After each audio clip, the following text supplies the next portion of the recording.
بسم اللہ الرحمن الرحیم، اللہم صلی علی محمد وعلی آل محمد وبارک وسلم۔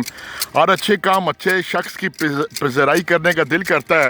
میں تو آیا ہوں ریل کار کے گجران کے سٹاپ کے حوالے سے، تو یہ بھائی دونوں کھڑے تھے جی، اور انہوں نے کہا یار گرمی میں پسینہ پسینہ ہوئے ہو، تو میرے بھائی عمر نے کہا جی کہ 20 سال اسی گرمی میں گزار دیے، اور 20 سال نوکری بڑا ٹائم ہوتا ہے جی، یہ دیکھ لیں یہ جو ساری خوبصورتی ہے نا جی، یہ ریلوے اسٹیشن کے اندر یہ ان مالی بھائیوں کی مرہون محنت ہوتی ہے، اور ہم ان لوگوں کو ایسے ہی سمجھتے ہیں شاید یہ کوئی تیسری مخلوق ہے، ورنہ یہ جو باہر ہے یہ دیکھ لیں، یہ کتنے خوبصورت انداز سے پودے کو تراش رہے کہ میں 10 ڈگریاں بھی لوں تو کوئی شخص بھی ایسا پودے کو نہ تراش سکے۔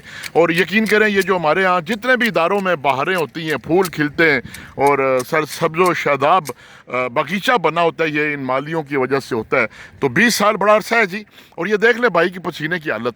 میں نے کیا دینا ہے یا انہوں نے مجھے کیا دینا ہے، کوئی کسی کو دے سکتا ہے، لیکن اشفاق احمد صاحب نے ایک آرٹیکل لکھا کہ ہمارے معاشرے کی بدنصیبی ہے کہ جب کوئی مر جاتا ہے تو ہم اس کی یاد میں ریفرنس منعقد کرتے ہیں، اس کے نام پر کمروں کے، اسکولوں کے، اداروں کے نام رکھ دیتے ہیں، لیکن جیتے جی اس کو شاباش دینا گوارا نہیں کرتے۔ اور خدا تعالیٰ جو حلال رزق کما رہے ہیں، حلال رزق کما رہے چاہے کسی بھی مقام پر ہے، اللہ تعالیٰ ان کے بچوں کو اتنی ترقی دے کہ وہ اپنے باپ کا نام روشن کریں۔ تو زندہ باد عمر بھائی، اللہ تعالیٰ آپ کو اس طرح دے جی۔ یہ دیکھیں اس کا پسینے سے جسم بھرا ہوا ہے، اور کوئی اوپر افسر بھی نہیں دیکھ رہا۔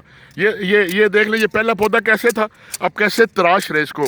اور خدا تعالیٰ ہر بندے کو سلامت رکھے، ہر بندے کو دعائیں دیں، بغض کینے سے بچیں، اور دعا کریں۔ میں بھی جس مشن میں لگا ہوا ہوں وہ گجران کے اندر ریل کار کے سٹاپ کے والے سے، اللہ تعالیٰ مجھے بھی اس میں کامیابی عطا کرے۔ والسلام۔